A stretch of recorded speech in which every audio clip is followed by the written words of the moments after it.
είπαμε, τα πουλιά ξεκινάνε από εδώ, αναπαράγονται σε αυτήν εδώ την περιοχή και έχουν την πρώτη τους συνάντηση, ας το πούμε, εδώ στην Βόρεια Νορβηγία, το φθινόπωρο. Όταν λέμε φθινόπωρο εννοούμε Αύγουστο για τους Νορβηγούς. Όσα πουλιά δεν έχουν νεαρά, φεύγουν στη Ρωσία και έρχονται στην Κερκίνη μέσω Ρωσίας. Όσα πουλιά όμως έχουν νεαρά, έχουν μαζί τους οικογένεια, ακολουθούν τη σύντομη διαδρομή και κατεβαίνουν από Φιλανδία, Εστονία, κάνουν τη μεγάλη στάση στην Ουγγαρία, έρχονται στην Κερκίνη και πάνε στον Εύρο. Υπάρχουν μερικές παρατηρήσεις ακόμα, όχι από την Ισμαρίδα, αλλά κάποιες σκόρπιες παρατηρήσεις από την Βουλγαρία. Τόσο σκόρπιες που είναι ελάχιστα άτομα, δεν κάνει οικογενειακές ομάδες. Και φυσικά έχουμε και κάποια κενά στον δρόμο. Για παράδειγμα, φέτος φύγανε τα πουλιά από την Κερκίνη, πήγανε στον Εύρο, χάθηκαν από τον Εύρο πολύ νωρίς, ήδη ήταν τέλη Φεβρουαρίου. Εμφανίστηκε η πρώτη ομάδα, 23 πουλιά στην Ουγγαρία, με τεράστια κακοκαιρία, χιόνια κλπ. Και τα υπόλοιπα αγνοούταν την τύχη τους. Δεν ξέραμε πού ήταν. Δεν ήταν ούτε στον Εύρο, ούτε εδώ. Δεν ξέραμε. Συνεπώς έχουμε ακόμα πολλά κενά και έχουμε και ένα πάρα πολύ βασικό κενό, το Mystery Site που το έχουμε βαφτίσει, που είναι μία περιοχή που δεν ξέρουμε πού είναι, μπορεί να είναι ακόμα και στην Ελλάδα, που έχουμε διαπιστώσει ότι για ένα διάστημα 2 με 3 εβδομάδες μέσα στο χειμώνα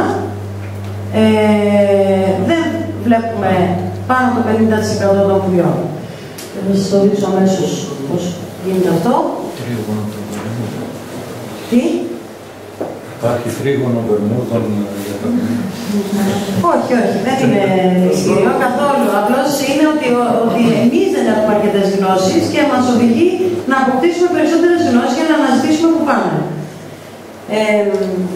Λοιπόν, εδώ είναι οι χρονιές που έχουμε πολύ καλές μετρήσεις, όπου μετρούνταν παράλληλα και σε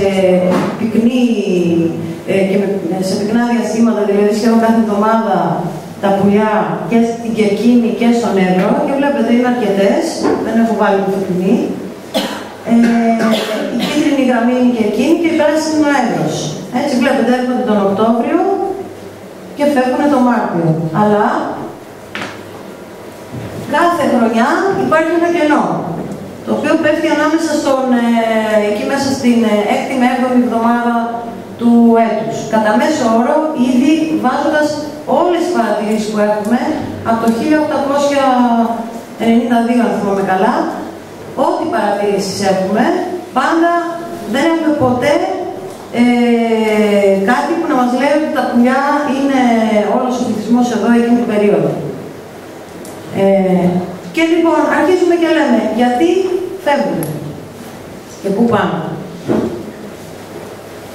Εδώ λοιπόν είναι μία πρώτη διερεύνηση με κάποια λίγα διαθέσιμα δεδομένα από τις στάθμες της λίμνης Κερκίνης, που δεν εξηγούν το γιατί φεύγουν τα πουλιά, αλλά μας δείχνουν ότι όταν η στάθμη ανέβει πάνω από το μέσο όρο του χειμώνα, δηλαδή πάνω από τα περίπου 33 μέτρα, δεν έχουμε νανόχυμες στη λίμνη. Με μία εξαίρεση το Γενάρη του 10 που ήταν 3 πουλιά. Δηλαδή, όταν το νερό έχει φτάσει εκεί, τα πουλιά δεν είναι εδώ. Αυτό δεν εξηγεί το ένα το άλλο, απλώς είναι δύο γεγονότα που συμπίπτουν. Όπως επίσης συμπίπτει ότι οι μεγαλύτεροι αριθμοί νανόχυνα στην Κερκίνη, τουλάχιστον τις 3 τελευταίες χρονιές, παρατηρούνται όταν είναι πολύ χαμηλή, όταν η στάθμη είναι στα κατώτερά της. Και κοιτώντας λιγάκι την κατανομή των κοπαδιών της νανόχυνας στην Κερκίνη, μπορούμε να αρχίσουμε να κατευθυνόμαστε προς το γιατί. Λοιπόν, να σας εξηγήσω λίγο. Αυτός είναι ένας κάναβος, 500-500 μέτρα, αυτά τα τετραγωνάκια. Οι γαλάζιες βουλίτσες είναι οι παλιές παρατηρήσεις, δηλαδή πριν το 11. Και σε αυτά τα πλαίσια εδώ που είναι τα ποσοστά, είναι το ποσοστό των παρατηρήσεων από την περσίνη χρονιά. Βλέπετε ότι τα πουλιά βγαίνουν και ακόμα και τρέφονται και στην περιοχή έξω από το ανάγχωμα, στα χωράφια εδώ του μεγαλοχωρίου. Αλλά οι περισσότερες παρατηρήσεις, οι μισές δηλαδή, έτσι, είναι στο στόμιο. Αυτές λοιπόν είναι εδώ έχουμε χρωματίσει τις στάθμες της λίμνης και βλέπετε ότι για να υπάρχει ελεύθερος χώρος να τραφούν εδώ, να μην είναι κάτω από το νερό, δηλαδή το κύριο μέρος που παρατηρούνται, η στάθμη πρέπει να είναι γύρω στα 30, ανάμεσα στα 31 και στα 31,5.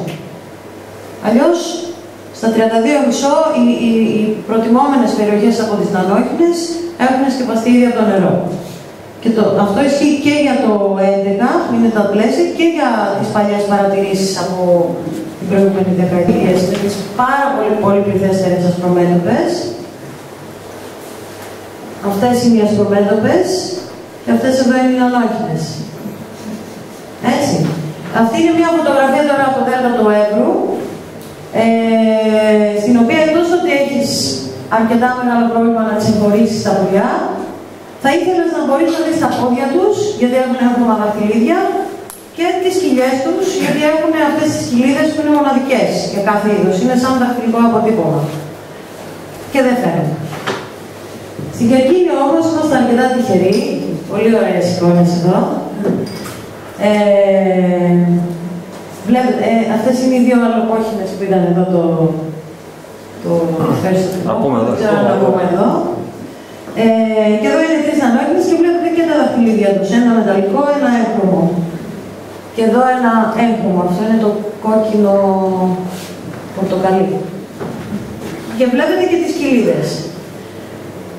Τώρα, από τα έγχρωμα δαχτυλίδια, ναι, μπορούμε να καταλάβουμε ότι έφυγε το πουλί που είχε κωδικό μαύρο πορτοκαλί δεξί πόδι από την Νορβηγία και ήρθε εδώ, ωραία.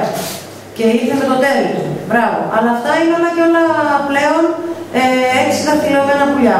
Γιατί οι Νορβηγοί αποφάσισαν να μην συνεχίσουν να πιάνουν πουλιά, γιατί είναι σε τέτοια κρίσιμο σημείο ο πληθυσμός που το ρίσκο ακόμα και να τα πιάσεις ή να τα τρομάξεις είναι μεγάλο, και είδαν ότι θα ήταν καλύτερα, με πολύ περισσότερο κόπο βέβαια, να προσπαθούμε να τα ταυτοποιούμε με βάση το σχέδιο που έχουν στην κοιλιά τους. Και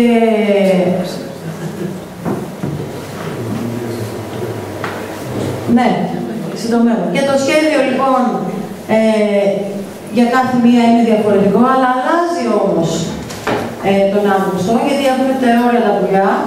Συνεπώς έχει αξία μόνο για λίγους μήνες και αρχίσαν να τα ζωγραφίζουν.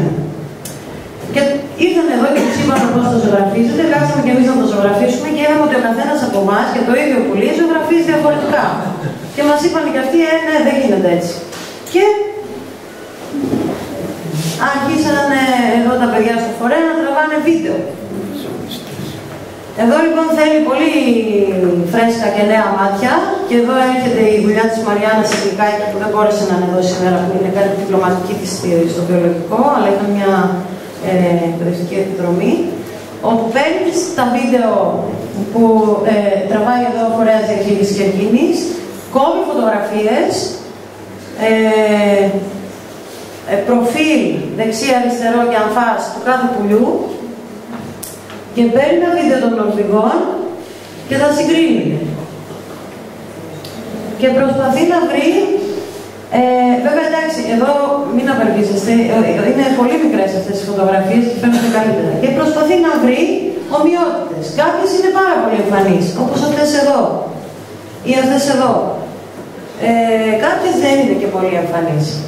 Παρ' όλα αυτά έχει αναγνωρίσει ήδη 15 πουλιά που έχουν έρθει από την Νορβηγία εδώ. Και τώρα οι Νορβηγοί θα ξανατραβήξουν βίντεο και θα ξανασυγκρίνουν να δουν αυτά που βρήκαμε εμείς εδώ, θα τα δουν εκεί. Όπως καταλαβαίνετε είναι πολύ μεγάλη δουλειά και ευχαριστώ πολύ.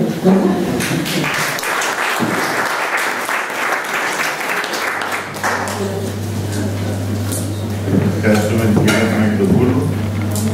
Έχουμε αρκετή δουλειά τα επόμενα χρόνια για να δούμε στην φάση αυτή την περιοχή, την οποία σκέπτονται τα πολύ αφαίροντα στην Κερκίνη, αυτές οι 2-3 εβδομάδες κενό που έχουμε, το πιο πιθανό είναι να είναι μέσα στη Βουλγαρία ίσως.